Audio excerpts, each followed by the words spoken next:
Let's welcome in our good friend, NBA insider and writer Bill Reiter to CBS Sports HQ. All right, well, we're going to go through some of these teams that have a chance to land that #1 overall pick, or at least close to it, and talk about the biggest needs.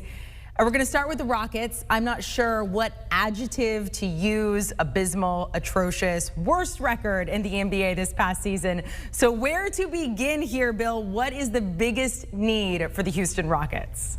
Yeah, can I add to the mix dumpster fire? I mean, not to overstate this, what they need is utter salvation. I know every single team, and we just saw it, is going to jump out of their seats if they land the #1 overall pick, which will almost certainly be Cade Cunningham. Everyone I've talked to thinks that'll be the guy.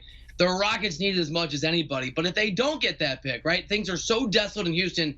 Some of the other needs they have is certainly a primary ball handler who can move the ball. I mean, they were near the bottom of the NBA in almost every statistical category that matters, but assists were one of them, and a scorer. I mean, John Wall, who is certainly far from reliable, had the highest usage rate of his career last year. He was incredibly inefficient, shot about 32% from the field.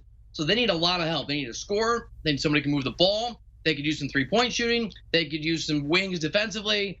But if they don't get that #1 overall pick, which they desperately need, somebody who can move the basketball, a point guard who is more efficient, somebody who can help the offense go, is probably going to be very helpful for a Rockets organization that looks about as dire a situation as any in the NBA right now. I mean, can things only get better? Is there a situation where the Rockets are just atrocious this upcoming season as well? Oh, I think there's a strong likelihood that they're going to be atrocious. And I think there's a strong likelihood that a year from now, we'll be talking about their very high odds of landing the #1 overall pick again. I mean, this is an organization that's in rebuild mode. We know that it can work. We know that it can be effective. It's a long road in front of them. I think for them, the key is not really to win next year. It's to do well in this lottery, to draft well in this draft, to develop whoever that is, and to do that again and again the next few years. All right, so the Rockets have a 14% chance to land that #1 overall pick, as do the Magic as well. Now, you point out they do have a young core here, so how do they build on that? Yeah, I like this team, and I think we've obviously seen a couple teams that are still alive in the postseason that built through the draft and some young players. The Suns and the Hawks, and certainly in the Suns' case, they added a free agent in Chris Paul that took them to the next level. But I think the Magic could be a team like this if they can get lucky. Again, certainly everybody wants a top pick, and they could use a superstar. You're right. They have a great core of young players. Nobody you look at is a Trae Young or a Devin Booker or a Joel Embiid or a Chris Paul who's going to take it to the next level. But they have some nice pieces. They could use some shooting. They were last in the NBA in shooting last year, 29th in points, I think 27th or 26th in three-point shooting. So they could certainly use a shooter, which is something we're going to talk about a lot over the next few minutes because that's the way the NBA has gone. They're also very, very versatile. They got a lot of point guards. So they could bring in somebody who has versatility, who can work with these young guys, who can really adapt and evolve, right? Can play multiple positions. It'll probably be a guy who can fit in pretty seamlessly for the Magic. Bill, we've joked here on air a couple times about the Thunder in all the draft picks that they've accumulated over the years, exactly what Sam Presti plans to do with them. So they have an 11.5% chance to get that top draft pick. But as I mentioned, they've got a ton of picks over the next couple of years. So what do the Thunder start to do? Yeah, I'm pretty sure you're not allowed to trade future draft picks, like 15 of them just for a straight championship. I think you actually have to eventually cash in the picks. And I think what the Thunder really need is for fortune to favor the bold here. There is a mathematical possibility that's not probable, but certainly not impossible, that they could land two top 5 picks. And one thing about Presti that's been really impressive is his ability over the years to draft and really to build up and teach talent, to take some of these guys and turn them into stars or ideal players on a team. So if he gets 2 shots, 2 bites at the apple, that's what they're looking for. They can use a big man. That's absolutely the case. I mean, Mobley would be a great fit here. And they need, and I'm going to keep saying this, they need more shooting. Again, near the bottom of the NBA last year in shooting efficiency, effective field goal percentage, all the stats that we look at.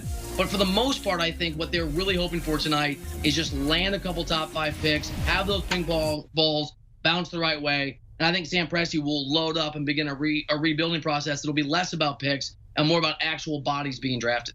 What about the Raptors? I mean, Kyle Lowry is a free agent. How do they attack this draft? Yeah, it's really interesting. I mean, I don't know if Lowry's going to be in Toronto. I can tell you that most people that I've talked to Think it's very possible, if not likely, he'll be somewhere else. There's obviously been a lot of talk the last few days about what would have happened if Daryl Morey in Philadelphia had brought in Kyle Lowry as a trade before the deadline. Maybe there's a different outcome. But for the Raptors, they're going to have to find a point guard. I mean, that's just the way that it's going to be. They need a lot of things, really. I mean, they're a good team. They've got Siakam. They've got some pieces. I think they can rebound. They definitely need a wing. They could use size and they could use defense. And maybe the one piece that they're missing, if you presume that Lowry's going to stay or you think that they can fit the point guard position elsewhere, is an interior big, 26 in rebounding in the NBA last year. And that's the one spot where there's not really a person you look at, and that's the future of the franchise. So if Lowry's going to leave, and I think that's something Masai Ujiri probably has his arms around, a point guard is the move. If not, a wing or an interior big, probably the best on the board of those positions makes sense. Looking at the Raptors over the past couple of years, of course, they won the title a couple years ago. I mean, in that short amount of time here, you find yourself, toward the top of the draft, trying to get a high draft pick. How long do you think it could take the Raptors? Could they potentially make moves to at least try to be in that conversation either this season or over the next couple of seasons? I think it's going to be a while. I mean, you lose Kawhi Leonard, it's a huge blow. And then it almost was a bizarre illusion because they come back, they have a great regular season without Kawhi that next year. It feels like maybe Siakam and Lowry are going to be the guys and that they can really be the focal point, a keystone to a team that's competitive. And for whatever reason, the wheels came off. Siakam regressed a lot. Lowry's getting older. I think he's a nice player. He might be a perfect fit and veteran on a team that's ready to win a championship when he goes as a free agent if he goes somewhere else. But for the Raptors, I don't think that they're close. I think it's going to be a process. Maybe they can be what Atlanta is. Maybe they can be a 5 or a 6 seed and try to find a way to get over the top and surprise people in the postseason. But unless you think Siakam's going to rebound and be a superstar, and I'm certainly skeptical, I'm not sure they have that guy yet to make that leap. The Pelicans found themselves with the #1 overall pick back in 2019. Of course, they were able to snag Zion since then. I thought this was really interesting. Executive Vice President of Basketball Operations there, David Griffin, he said maybe some of the team needs will be addressed with this draft pick, but then he went on to say maybe that pick will help us to find another veteran to add to this team. So what do you think the Pelicans need to do? Yeah, I think it's a really interesting, you're right, it's a really interesting comment from David Griffin, from Griff, because normally when you've got Zion Williamson, when you've got guys like Brandon Ingram, you're not trying to win now, right? You're building and you'd like to win now, but you've got some time to get there. But Zion doesn't want to be there. I mean, that report has been out the last few days. I've been told that it's accurate. So David Griffin's in an interesting position. The Pelicans are. They have to win now. They have to convince Zion that he's the guy. If the ping pong balls bounce the right way and they can get a stud, maybe that's the direction they go. But they're much more in the position of the Warriors where they need to bring somebody in. If they do decide to get help in the draft or wherever they get help, they certainly need a rim protector. And I think you can look to Atlanta. I think Atlanta's a really interesting comp for the Pelicans. Young superstars, young team, brought in some veterans. It worked in Atlanta because they brought in the right head coach midseason. It didn't for the Pelicans. They fired Stan Van Gundy after the year. Clint Capella was an addition that really helped that team in terms of a rim protector. They need some interior D with the Pelicans. And I think personally a point guard. Now, there's a difference of opinion on this around the NBA. I'm not a believer, and neither are a lot of guys that I talk to, executives, that Eric Bledsoe is going to be a person at that position who makes you a champion. Lonzo Ball's a restricted free agent. We'll see what that offer looks like and whether somebody offers him the absolute world. But I think those are the places that the Pelicans look, whether it's through a trade with that asset, whether it's through free agency, or whether it's in the draft. Bill, you mentioned the Warriors there, that the Pelicans need to win now. The Warriors are definitely in win now mode. And I thought it was really interesting in the notes you sent over. You said the Warriors, they can't get a rookie around guys that are looking to win now. So how do the Warriors attack this draft and this offseason?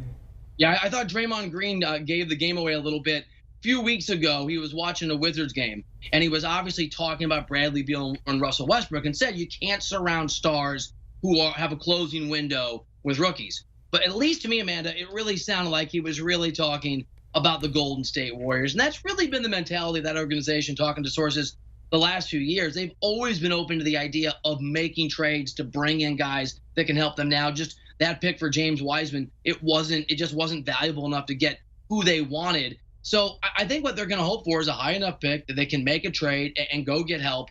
I can tell you that they need shooting and more shooting than that. They could probably use a little bit of help, playmaker, passer, who can take a little bit of the load offensively. off of Steph and even Draymond a little bit sometimes. And I'll tell you this, and this is from sources. It didn't get that close, but a year ago, I'm told, the Warriors kicked the tires on the idea of a three-way trade that might have brought Ben Simmons over to Golden State. Now, I have no idea. They have soured on Ben Simmons, given what we've seen from Simmons in the last few days. But I wouldn't be surprised if the Warriors land a valuable enough pick if they're pretty aggressive and they're pretty interested in trying to go out and get an impact guy, because that window for Steph Curry is not going to be open much longer. All right, if they're able to get that guy and you finally, I mean, health has been the issue for the Warriors the past couple of seasons. Give us your early expectations for this team heading into next season. I think the Warriors, look, I don't know when it's going to go away, but I'm done counting out superstars because of age. I mean, I've seen this story from Tom Brady to LeBron James to this year, Chris Paul. He's way past the expiration date for smaller point guards. So I'm going to presume that Steph Curry's got a couple years of greatness in him. He certainly did this past year. So Klay Thompson, even at 80%, and I think Klay coming back and not being himself, we'll really see that defensively. He's so underrated as a defensive player, not offensively.